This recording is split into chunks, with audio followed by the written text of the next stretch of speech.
Hey folks, Dr. Hagmeyer here with just a short video that's going to help you understand a little bit more about your IBS symptoms and possibly some of the red flags that can point towards an infection in your small intestines known as small intestinal bacterial overgrowth.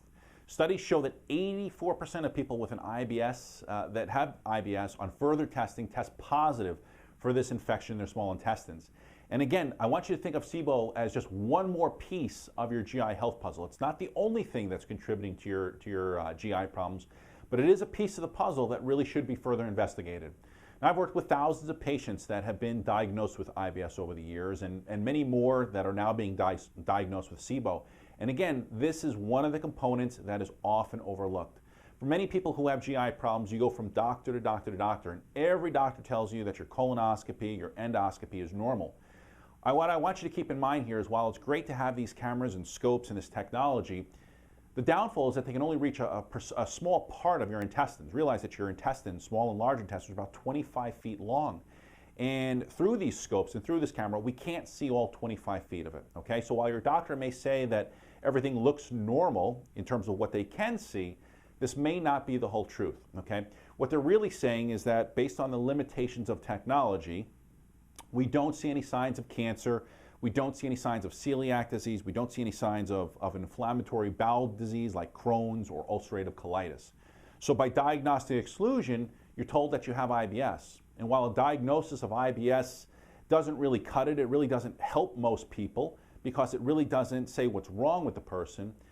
Many people go on suffering needlessly, unnecessarily. Okay, so if you have IBS, you probably know how frustrating and probably how embarrassing planning a day's trip or a vacation can be around your bowels. Okay, so I want to give you some red flags to be on the lookout for, because if you can identify with these red flags, there is a very, very good chance that you have SIBO. Okay, so why is this important? Well, number one is because SIBO could not only be the starting point of you getting on the right path with all of the symptoms associated with your GI problems, but improving your health in many, many other areas of your health that you might not attribute to your GI. Okay, we'll talk about some of the different chronic health problems here in just a short moment that are associated with SIBO, things that you may not even be aware of.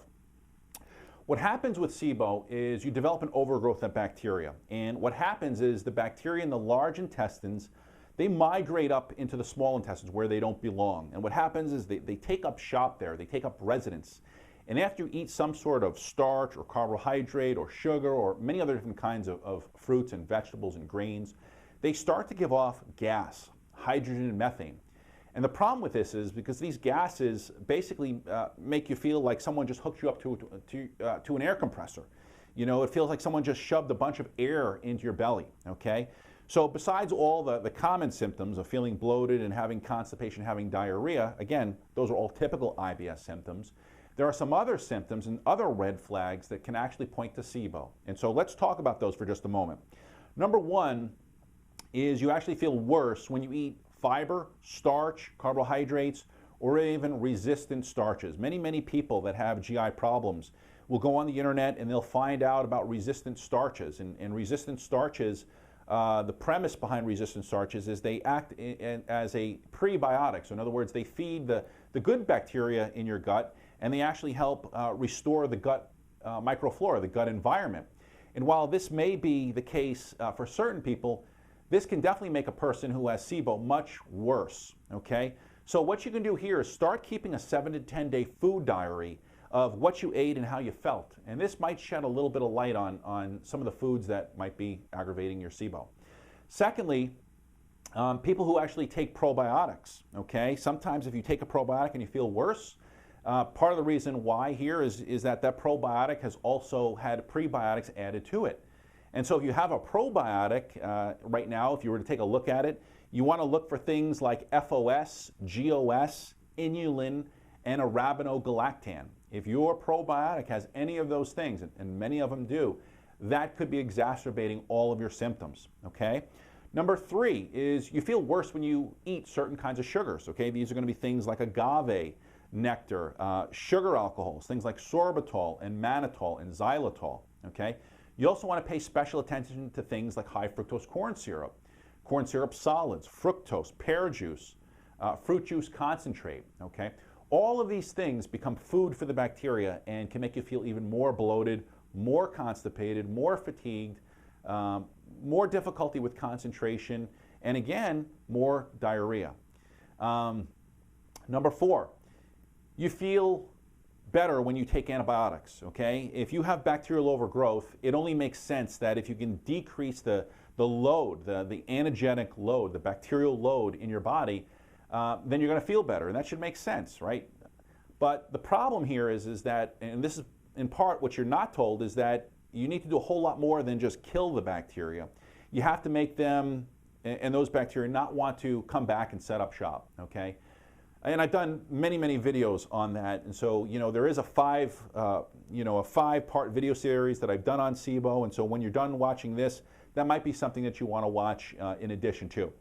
Number five red flag that you perhaps have SIBO is you have celiac disease, or you have non-celiac gluten sensitivity. You started on a gluten-free diet, your symptoms improved, but they've only improved a little bit since you've given up all these gluten and gluten cross-containing foods. The thing I want you to remember here is people who have celiac disease or people that have non-celiac gluten sensitivity often have many other GI problems going on, and SIBO is most likely another one of them, okay? So if you have been on a gluten-free diet and you just didn't feel that much better, chances are that there's much more going on than just what you're eating, okay? There could be that infection underway. And finally, another clue that you could have SIBO is that you have a history of anemia, which is low red blood cells, low iron. You have low calcium levels, osteoporosis. You have low ferritin levels, which is your iron storage. You have low magnesium levels. These are all things that can point to malabsorption issues, which is exactly what SIBO can induce. Now, these 6 red flags sound familiar to you, and you have a history of chronic health problems. And when I say chronic health problems, I'm really talking about things like thyroid disease, autoimmune disorders, fibromyalgia, chronic joint pain, diabetes, osteoporosis, restless leg syndrome, and even things like inflammatory bowel disorders like Crohn's and ulcerative colitis. It's not uncommon to have SIBO associated with these, okay? So again, get properly tested for SIBO. Treatment for SIBO really needs a multi-pronged approach. And if you visit my website or you go to Google and you just type in Dr. Hagmeyer and 10 steps to reversing IBS, you can watch a whole video that explains my overall approach to reversing IBS. Also, what I'll do, what you'll find here in the information section, what I'll do is I'll include a free dietary guide that'll help you start eliminating the foods that are contributing to your GI complaints. Okay, these are foods that we typically refer to as FODMAPs, and that's an acronym. And it refers to a whole lot of different foods that you really need to be aware of, because there's a long list of foods that could be aggravating your GI complaints. So there you have it. I hope you enjoyed today's video. If you did, make sure you subscribe to our channel. If you visit my website, you're going to find a lot of information, a lot of additional videos on SIBO, IBS, other GI problems. My website, there's over 1,000 pages of additional videos and recipes and things that are really just dedicated to helping people like you get your lives back with natural medicine, okay? If you have any questions about working with us, perhaps you live out of state or you live out of the country, it's best you visit our website, drhagmeyer.com, fill out a Contact Us form, and someone from my office will get in touch with you and find out how we can help you get the answers and find a solution to your health problem. Remember, take care of your body, all right? You only have one, and it needs to last you a lifetime. Until next time, take care.